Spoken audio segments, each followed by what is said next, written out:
NOPO aktivno učestvuje na političkoj sceni od 2011. godine. Na prethodnim izborima imali su otvorene liste za odbornike i poslanike, a sada na konkursu traže kandidate za Republički parlament.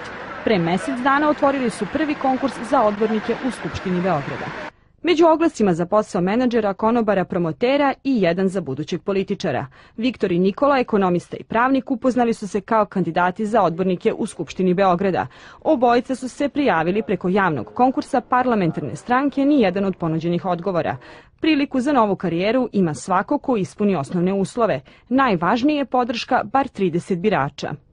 Ljudi koji su me podržali su uglavnom moji prijatelji koji me lično znaju od detinjstva i koji znaju koliko sam se uvek trudio da budem uporan i da svojim radom pomognem kako sebi, tako i drugim osobama sa invaliditetom. Može čovek bez škole, bez znanja da ima ogromnu popularnost, a sa druge strane može neki doktor nauka da ima veoma malo bodova. Nikola redovno prati ko su mu konkurenti, a ima i svog favorita. Zapazio sam jednu devojku koju ne poznajem i podržao sam nju.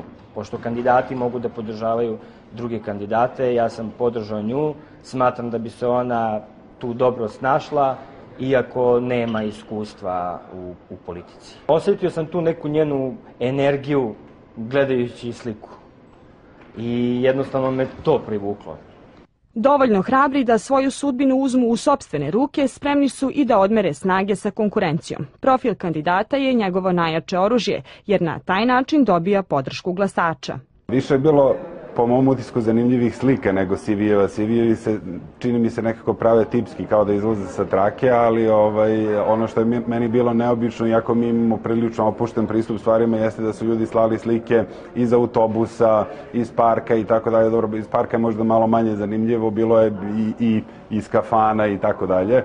Osim osnovnih uslova propisanih zakonom o lokalnim izborima, stranka ima i svoje.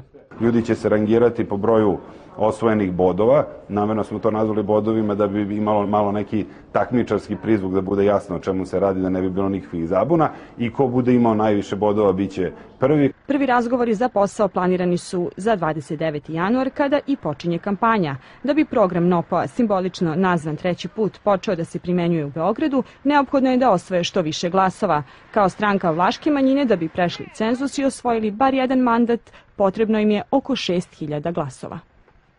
Ble, ble, ble. Ble, ble.